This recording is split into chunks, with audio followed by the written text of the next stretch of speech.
and we're creating a test case report format type from SOAP UI. SOAP UI running in headless mode will then create a log file in our file system in XML format, and this looks like this. That XML file can be passed by test complete, which will then create a log file off that test XML file.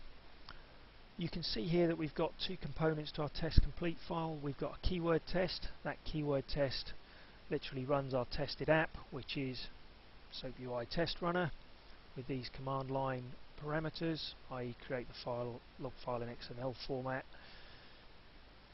The keyword test also has a delay in there to wait for the test runner to complete. Once that's completed, the VB script here will pass the log file, that test case report XML file.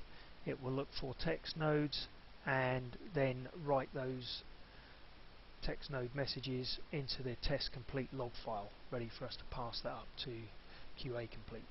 So if we run that project within test complete by pressing F5 here, you'll see it kick off in a command window test runner for SOAP UI. On completion of that, SOAP UI will write the XML log file. That log file is then passed by our VB script in test complete, which then creates this log file. You'll see in the log file that we're pulling out some of the useful parameters from that SOAP UI XML file, like number of test steps 3 and number of assertions, etc.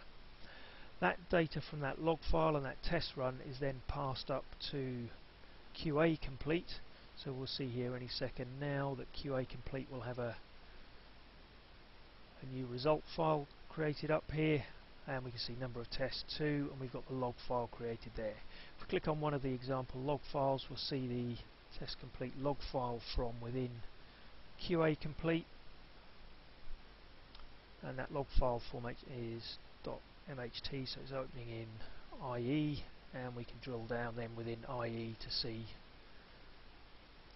all of the results and data from the XML file that SOAP UI created, so number of test steps 3, number of assertions 0, etc.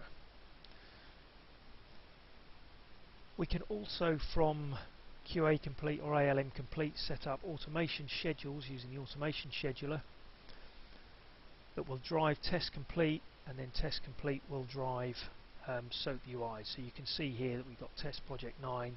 When we run that, that will execute the SOAP UI project within test complete.